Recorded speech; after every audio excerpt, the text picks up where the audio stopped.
নমস্কার সবাইকে, আমার গোড়ার চ্যানেলে সবাইকে স্বাগত।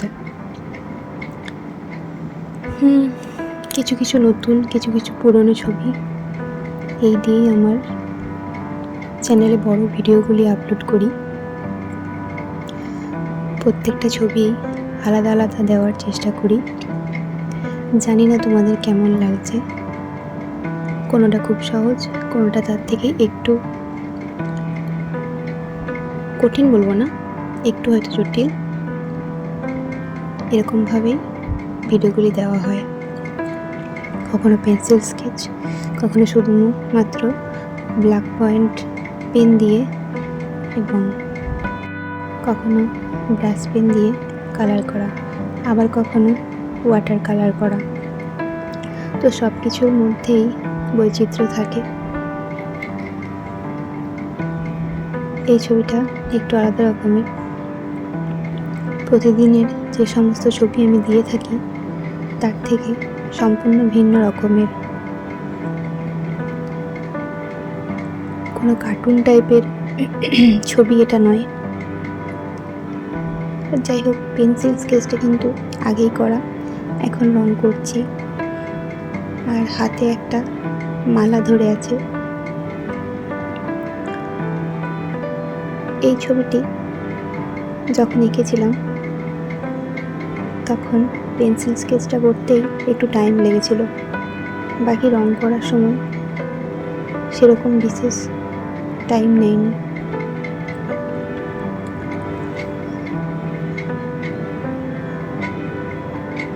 ছবিগুলিতে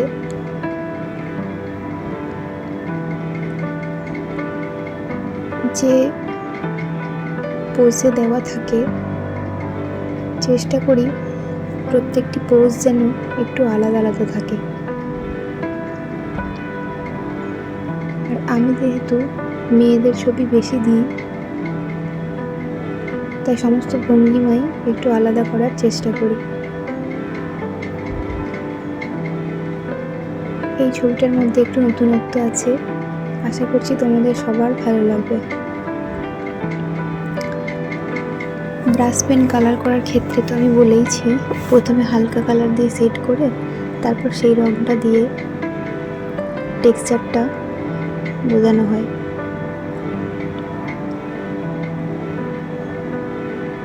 আগে যে সমস্ত ছবি দিয়েছি, আশা করছি সেই সমস্ত ছবি তোমরা চেষ্টা করে দেখেছো।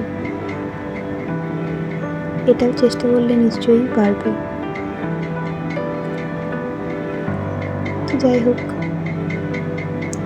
প্রথমে আমি স্কিন কালারটা করে নিয়েছিলাম। আর ব্রাশ পেনের ক্ষেত্রে আমি এখানে ক্যামেল বা ডোমস এই সমস্ত ব্রাশ পেনগুলি ইউজ করেছি। আর যে আউটলাইনগুলো করেছি ওগুলো মাইক্রনের যে ব্ল্যাক ইঙ্ক পেনগুলি আছে সেগুলো দিয়ে করেছি। আশা করছি তোমাদের ছবিটা ভালো হবে। আগামীকাল স্বাধীনতা দিবস। স্বাধীনতা দিবস এলেই যে কথা প্রথম মনে পড়ে সেটা হলো আমাদের স্কুল জীবনের কথা। আগের দিন ফুল তুলে রাখতাম, আর পরের দিন ভোরবেলায় উঠে আবার চলতো ফুল তোলার পালা। কে আগে ফুল তুলতে পারে এবং কার কতগুলো ফুল হয়েছে। বেশি ফুল না পেলে মালা গাঁথা যাবে না, আর মালা নিয়ে যাওয়া স্কুলে ছিল ম্যান্ডেটরি। ফুল মালা নিয়ে গিয়ে খুবই যত্ন সহকারে আমাদের স্বাধীনতা দিবস পালন হতো। প্রভাত ফেরি করতে খুবই ভালো লাগতো। সেই সমস্ত দিনগুলো আজ খুবই মিস করি। স্বাধীনতা দিবস আসে আর এমন কোনো দিন হয় না যে যখন মনে পড়ে না যে আমরা স্কুলে গিয়ে প্রভাত ফেরির সময় কিভাবে সময় কাটাতাম। শুধুমাত্র পতাকা উত্তোলনই না, প্রভাত ফেরির সময় গান গেয়ে গেয়ে গোটা গ্রাম ঘুরে বেড়ানোর যে আনন্দ, সেটা আর কোথাও পাওয়া যায় না। ওটার একটা আলাদাই স্বাদ আছে। যাই হোক, তোমরা কেমন স্বাধীনতা দিবস কালকে পালন করবে সে বিষয়ে আমাকে জানিও। আমিও শুনতে চাই তোমাদের স্বাধীনতা দিবস কেমনভাবে কাটে। আগের দিন থেকে তোড়জোড় থাকে নাকি ভোরবেলায় উঠে ফুল তোলার পালা থাকে? এবারে স্বাধীনতা দিবসও সবার খুব ভালো কাটুক, এবং যে যেরকমভাবে চায় তার জীবন যেন সেভাবেই গুছিয়ে নিতে পারে স্বাধীন হয়ে। তবে স্বাধীনতা যেন ভালো জিনিসের জন্যই থাকে, কোনো খারাপ কাজের জন্য স্বাধীনতা যেন না থাকে।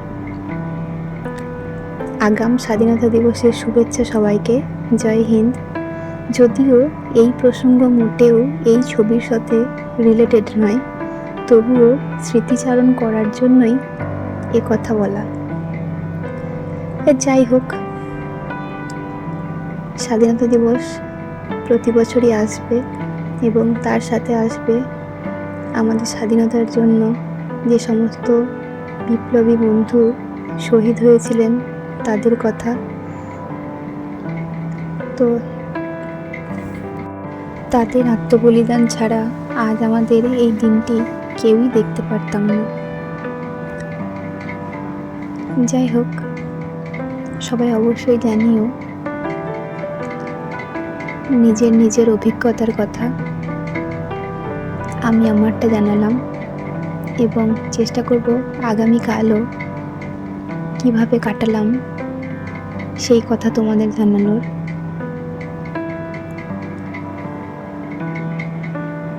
চলো এবার তাহলে ছবির প্রসঙ্গে যাই। চুলের রঙটা কেমন লাগছে জানিও। দেখো, ব্রাউনের মধ্যে আবার ব্রাউনের শেড করাতে কত সুন্দর চুলের টেক্সচারটা ফুটে উঠেছে। তার উপরে একটু পার্মানেন্ট মার্কার দিয়ে দিচ্ছি। আর যে শাড়ির কালারটা দেখছো, এটা নতুন লাগলেও এটা হচ্ছে ডোমসের প্যাস্টেল কালারের যে হালকা গ্রিন কালার আছে সেই কালারটা। আর মাথার ফুল, এটা তো বিশেষত্ব ছবির। আর দেখো, আশা করছি এই ছবিটাও চেষ্টা করলে তোমরা অবশ্যই পারবে।